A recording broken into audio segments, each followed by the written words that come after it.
megi horo wa irua na andu meguthi marumirire mutaratara ucio nigetha nginya mamenya maundu macio merwo magakorwo makiariririo muthenya wa gatano ga kiumia giukite. Asante sana.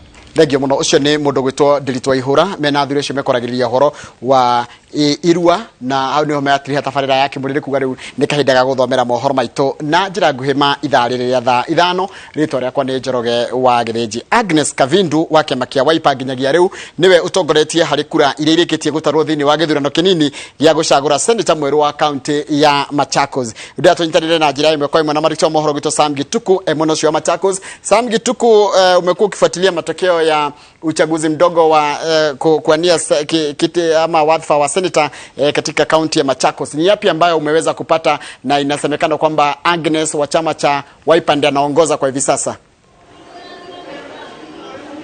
Naam, ni kweli kwamba Agnes Kavindu wa Wiper anaongoza kufikia sasa kwa sababu tuko katika kituo cha ujumlishaji kura katika kaunti hii ya Machakos, ambapo tunafahamu kwamba kati ya maeneo bunge 8 tayari 5 yameweza kujumuishwa, na kwa hivi sasa Agnes Kavindu amepata kura 1059 akifuatwa na yule kutoka wa chama cha UDA ambaye ni kwa jina Urbanus Ngengele. Nataka tu kuangazia zile kura ambazo ameweza kupata ni 7000, hata zimeweza kupanda kwa muda mfupi uliopita Githinji, kwa sababu kufikia sasa maeneo bunge 6 tayari imeweza kujumuishwa. Kwa hivi sasa Agnes Kavindu akiwa na kura zaidi ya 1072, naye Urbanus Ngengele akiwa na zaidi ya 1007, naye Mutua Katuku yuko na zaidi ya kura 900, naye yule kwa jina mwingine akiwa na kura ambazo ni 1300 ambazo ni kura